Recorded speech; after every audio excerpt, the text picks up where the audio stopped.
What's up everyone? Today we have this. It's the Beyerdynamic DT 700 Pro X.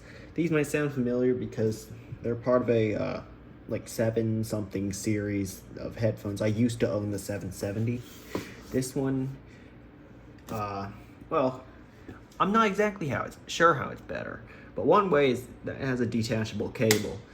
So some quick specs are that, well, okay, it has a detachable cable. It also has 45mm drivers, also known as speakers. That's really all I learned about it. Maybe I should do more reading on it, but whatever. Let's get to the unboxing. That's probably what you're here for. You probably know about it. You just want to see what's in the box.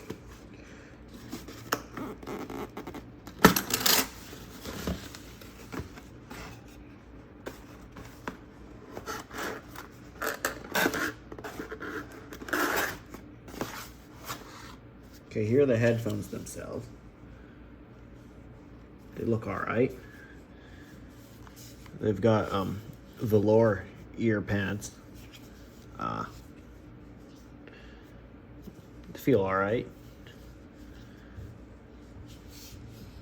These are closed back headphones. So, well, they won't let any outside noise in, and should also keep your noise, like inside noise, out. You know, whatever you're listening to. Here's a little instruction manual, instruction booklet, or pamphlet, whatever, and other Pro X products they have. Not really interested in getting a mic. Not sure why I would want one. More stuff about the Pro X. I had to pull this, so I'm gonna. But what's in here? Okay, so open this for accessories. So there's a bag. Now let's put this box aside. There's still more stuff, but I'll show you that later. In this bag, there is a little more cables. So I think they're just different lengths.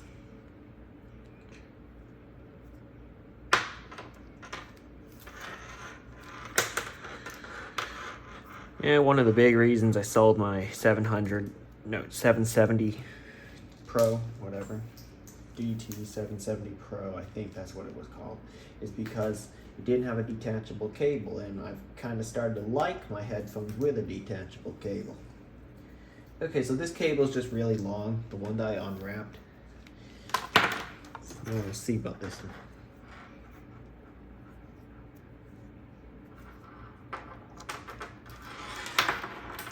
Oh, dropped something. Not sure what it is. Oh. Create the amazing. That's what this band says. I'm not sure why it's included or what it's for. Some kind of cable tie? I don't know. Whatever, they included that thing. Okay, this one's a lot shorter. Maybe like 6 feet.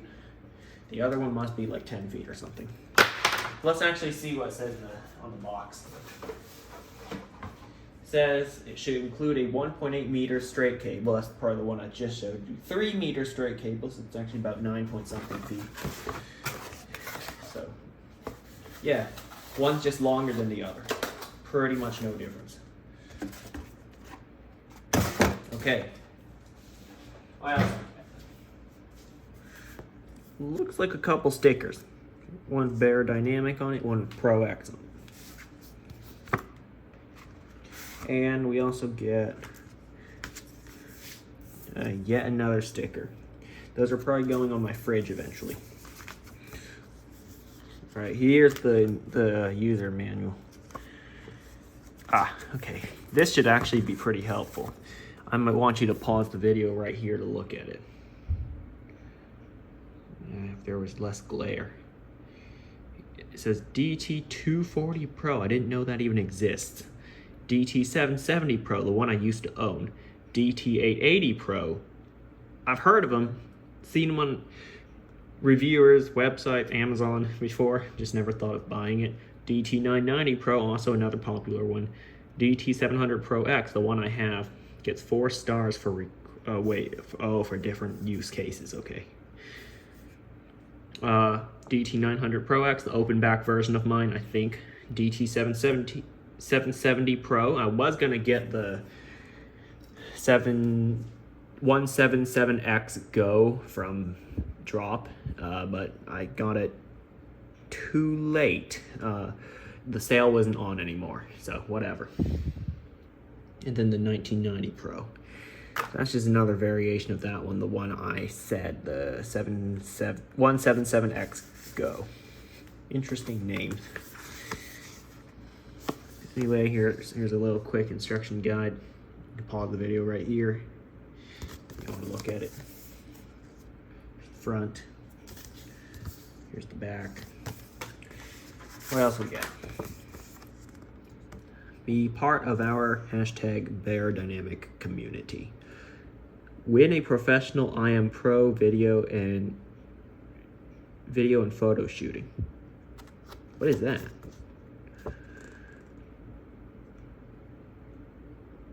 You spotlight with your music creation and win a video shooting? What's that?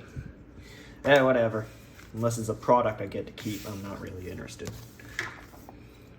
But yeah, this is still pretty important. I wouldn't say important, but pretty detailed. Anyway, here are the specs. It is a closed back set of headphones, 48 ohms impedance, has a detachable cable, no Tesla technology. The only 2 ones on this list are the 1770 Pro and 1990 Pro. Frequency response for the 700 Pro X is 5 Hertz to 40,000 Hertz. Nominal SPL, is that the same thing as sensitivity? 100 decibels. Weight, 350 grams. So it's a little, actually is quite heavier than my 770 Pro, the old one I used to own, and it's made in Germany. All of them. Oh wait, not all of them. The 240 Pro is not. The rest are though. Okay, interesting guide. You gotta try this. And that's pretty much everything you get in the box. Quick overview of it. Time for me to go listen. Look, if the video just cuts here to thanks for watching, please subscribe, whatever, that means I didn't do a quick overview of how it sounds. If I do, the video should be a little longer than this, actually much longer. All right, well, we'll see. Okay, actually, one more thing I forgot to mention. Thank God I ended the video that way, so I can continue as I wish. I'll just keep coming back, whatever, you know. Okay, so here's the smallest amount of adjustment like you saw in pretty much the whole video, and here is the most amount of adjustment you can have. That's kind of a difference.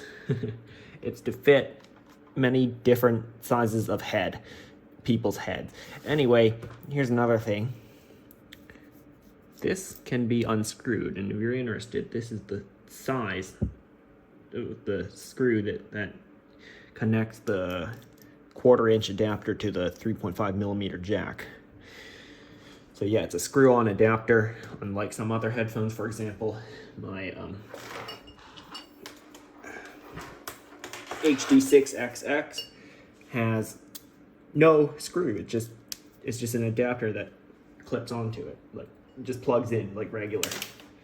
Nothing special there. I have another pair of headphones. Samsung SR850 has another type of screw, so yeah. Should I show it? I guess, why not?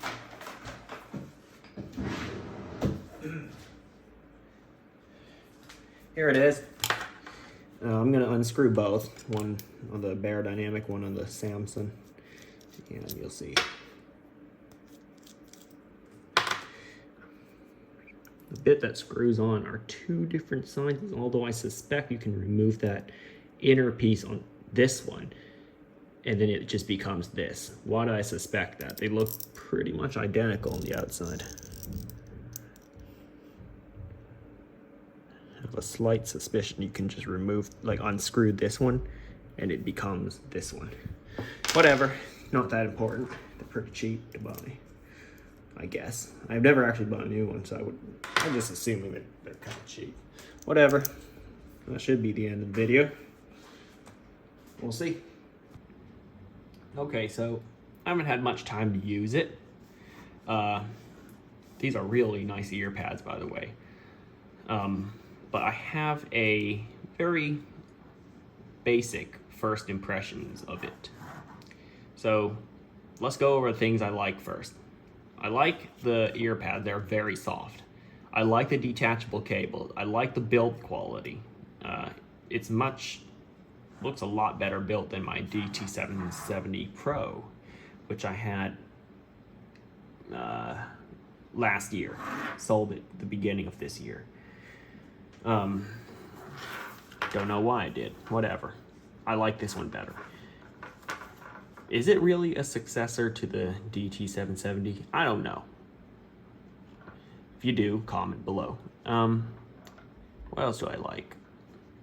I like the build quality, I already said that. I like the detachable cable, I like the ear pads. I also quite like the sound quality. Surprisingly good, I have to say. Well, considering I paid, what, $250 for this? I would expect it to be good. Yeah. Now the things I don't really like is the clamp force is a little too hard. You know how heavy it feels on your head, not like downwards force, but how hard it squeezes your head. That's the better word for it. It's quite tight, so I would stretch out this headphone over something, maybe a couple books, thick books that you have standing up. Like think textbooks. Put a couple textbooks together, stretch out the headphones for maybe a couple nights or something. Find a textbook that's like as wide as your head is or something, or a few textbooks, and then just stretch this headphone over it and it should be fine. I stretched it out for like one night or something, then I had to use it the next day. I hardly, or at least not rarely, I don't use my headphones as much, my nice ones at least, because I don't really want to put them on my greasy head and then damage them, because my head can be washed, but this cannot. I can't throw this in the dishwasher or the clothes washer or whatever. I can't hose it down the driveway. I know the ear pads, the headband, those are replaceable, but I don't want to spend any more money on this. It's already like $250. Another thing I forgot to mention, is that this is compatible with like phones and stuff. Like some headphones don't sound right when they're connected to like your cell phone, your smartphone, I should say.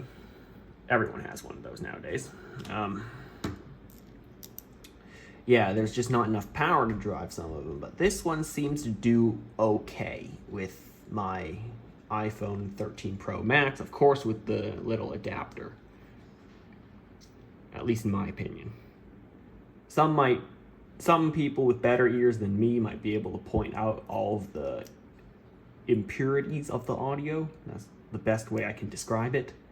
But when I'm sitting at my desk, I power off my JDS Labs Atom Stack, which consists of an Atom DAC Plus and an Atom Amp Plus for those who don't know what it is. So it's a headphone amp, it gives it more power, probably enough to make it sound good. I can use it on the low gain setting and it still sounds good. High gain's a little too much. I'm not sure, is the low gain setting only meant for like IEMs, earbuds, and very sensitive headphones? I'm not sure. Whatever, it sounds fine on the low gain one for me at least.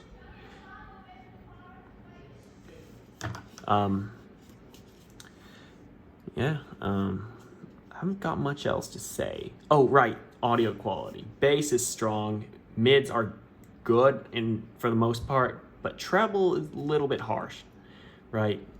A little bit high. I would EQ that, but I usually grow to like the natural sound quality of headphones, or at least the sound signature and characteristics.